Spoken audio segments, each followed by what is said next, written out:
We are starting with the AFC today, though, in our playoff matchups.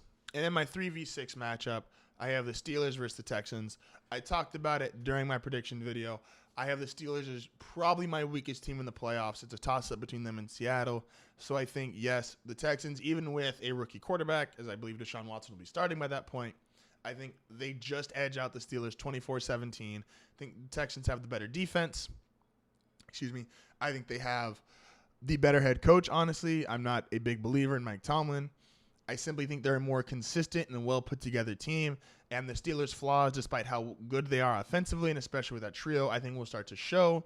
That defense, I don't think, can cover anybody. And the Texans get out of there 24-17. Titans versus Denver for the 4-5 matchup. This one was really hard for me, and obviously it was hard, and I don't deny ever being biased. I have Denver winning 17-13, and my reason why is Mariota will be the first time in the playoffs. That defense he struggled with, and if you look at Denver's defense, and I can statistically back this up, versus quarterbacks the last 4 years, first time playing them in the regular season and or the playoffs, have held quarterbacks to a 56 QBR, which is total quarterback rating.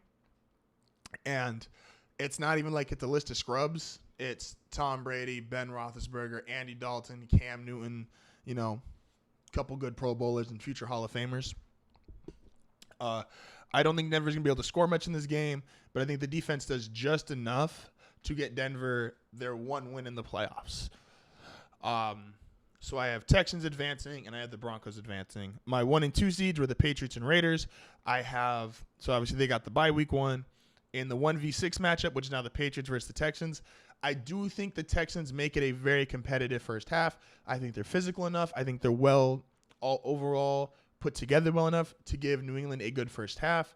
But I think in the second half, the experience and poise of Tom Brady compared to Deshaun Watson will show. I have New England breaking away in this game, winning 34-17. The 2 versus 5 matchup, which is the Raiders versus the Broncos. I have the Raiders winning simply because I think these teams will split in the regular season 1-1. But I think when it comes down to this point, I don't think Denver's offense, or I know Denver's offense doesn't match up with the Raiders.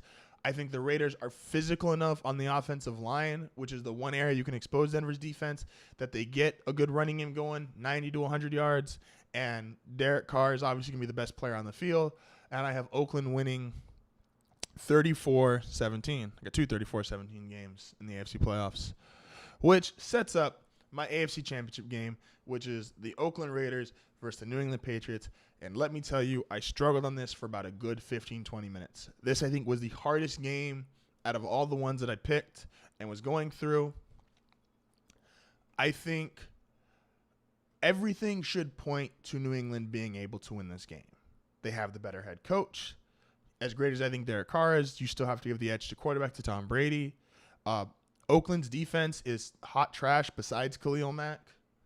I don't put a lot of weight in the preseason, but even if you've looked at their defense during the preseason, it still looked like hot trash. It was hot trash last year. So it sets up to where Tom Brady should win this game. He's more experienced. He's always done well against teams, and he kills teams in the playoffs that don't have great defenses. The difference in this game is I think it's that time. And I've been on record for saying I think Tom Brady is going to have almost all quarterbacks, if they don't retire early enough, have a drastic drop-off at some point in their career. And not that I think Brady will drop off the face of the planet, but I think in this game, coming off a game with Houston, which does have a top 5 defense, which will at this point just put Brady through a physical game, if nothing else, Brady will be 41. Derek Carr and Khalil Mack have that it factor that they can just simply take over a game. And Khalil Mack only really needs to get one big play in this game. Derek Carr, game is close. He is yet to choke. He's shown incredible poise. That team on that offense is better than New England's offense. Defensively, you get your Mack play. You get a couple touchdowns from Derek Carr. You play ball control offense to where your defense isn't exposed as much. The offensive line is far more physical for Oakland. And I have Oakland winning this game 31-24 and advancing on to the Super Bowl. As much as that makes me kind of want to vomit in my mouth. Thank you guys for watching. Hope you enjoyed the video. Don't forget to like and subscribe. YouTube, SoundCloud, and iTunes. Also, don't forget to follow me on Facebook, Instagram, Snapchat, and Twitter. If you'd like to see more videos, click right here on my chest. And I will see you guys next time.